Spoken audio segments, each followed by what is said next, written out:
orang akan menilai Sandiaga bak Sinterklas yang masih bisa senyum meski duitnya 50 miliar belum kembali dalam 5 tahun lebih.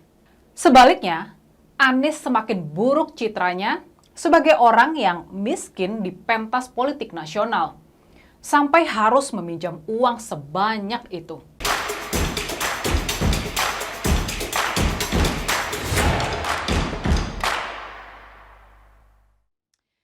Ada kabar yang membuat para buzzer Anies, para kadrun itu sedikit lega dan mulai bergembira.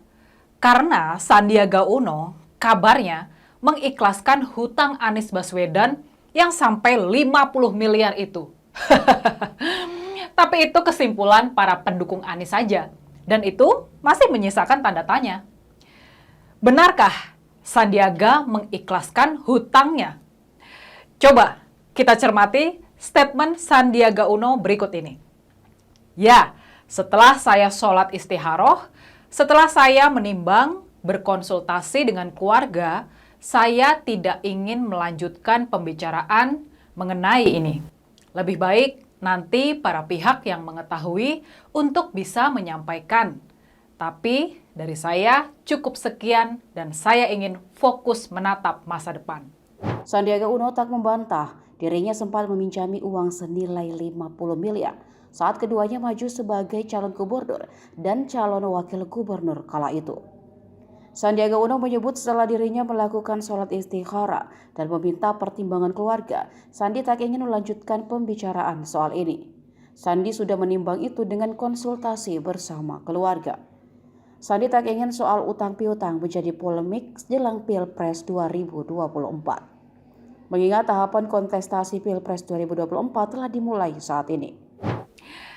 Dalam keterangan tertulis yang disampaikan Sandiaga setelah menghadiri harlah 1 abad NU di Gelora Delta Sidoarjo, Jawa Timur pada Selasa 7 Februari kemarin, saya tidak membaca secara eksplisit bahwa sosok Menparekraf itu merelakan duitnya yang menurut Erwin Aksa belum dibayar oleh Anies.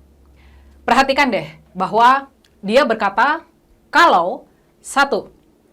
Dia tidak ingin melanjutkan pembicaraan soal hutang 50 miliar itu. Kedua, lebih baik pihak yang mengetahui bisa menyampaikan. 3, dia mencukupkan bahasan soal hutang itu karena ingin fokus menatap masa depan.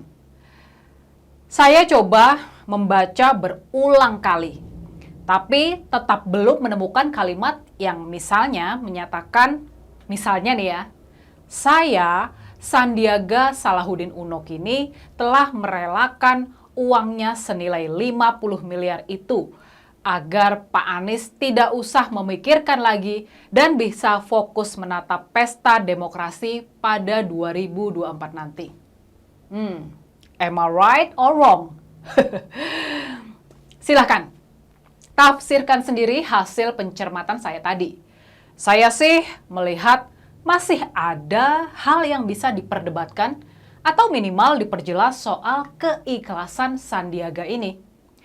Setelah saya sholat istikharah, setelah saya menimbang konsultasi dengan keluarga, saya tidak ingin melanjutkan pembicaraan mengenai ini dan semoga nanti para pihak yang mengetahui bisa menyampaikan, tapi dari saya sekian dan saya ingin fokus pada menatap masa depan.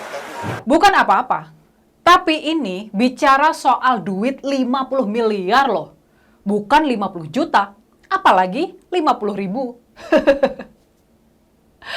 Orang sekaya apapun, kalau kehilangan 50 miliar, apalagi ini ada unsur janji hutang piutang, maka akan sulit sekali merelakan begitu saja, tanpa ada konsekuensi atau deal-dealan tertentu dengan si peminjam uang itu. Meski sedikit meragukan, tapi dalam hal ini kita patut memuji kecerdikan Sandiaga dalam memainkan kartu politiknya.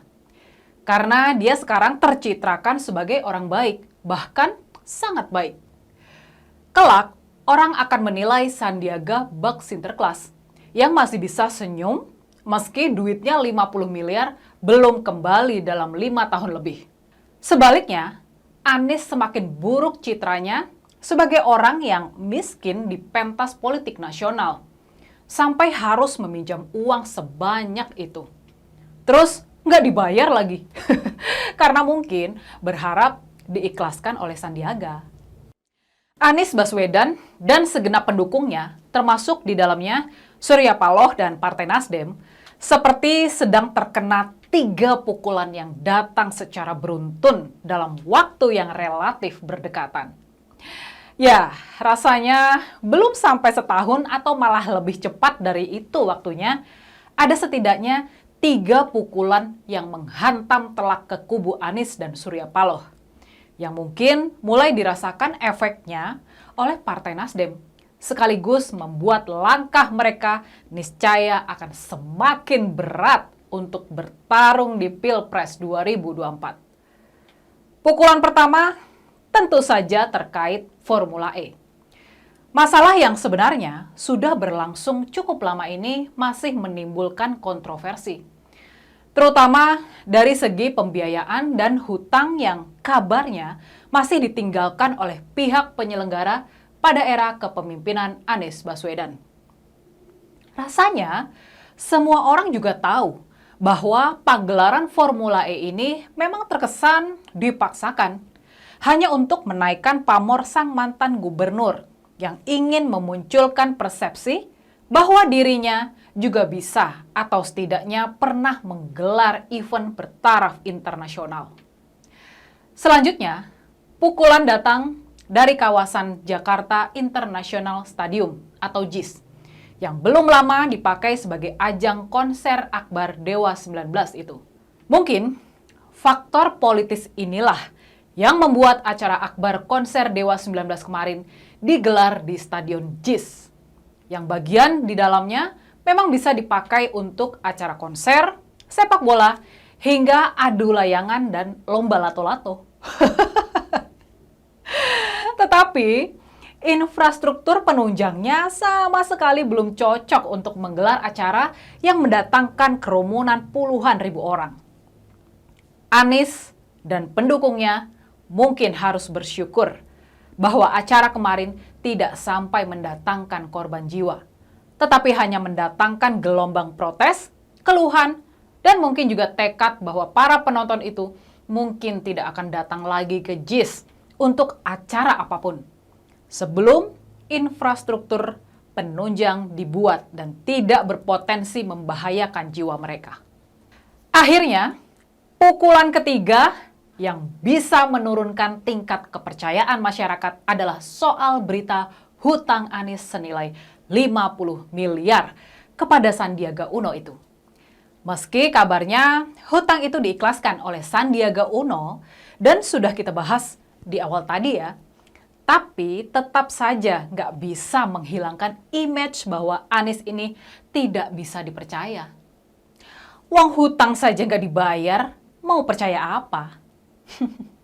Bagaimanapun juga, perihal soal hutang 50 miliar itu nantinya berakhir, tetap saja akan membawa dampak buruk untuk Anies Baswedan ke depannya. Nah, begitulah nasib yang harus diterima segenap pendukung Anies. Bahwa semakin ke sini, mereka ibarat sedang berdiri di atas panggung yang mudah roboh karena pondasinya yang tidak kuat. Dan Tuhan selalu mempunyai caranya sendiri untuk memperlihatkan kebaikan dan keburukan umatnya.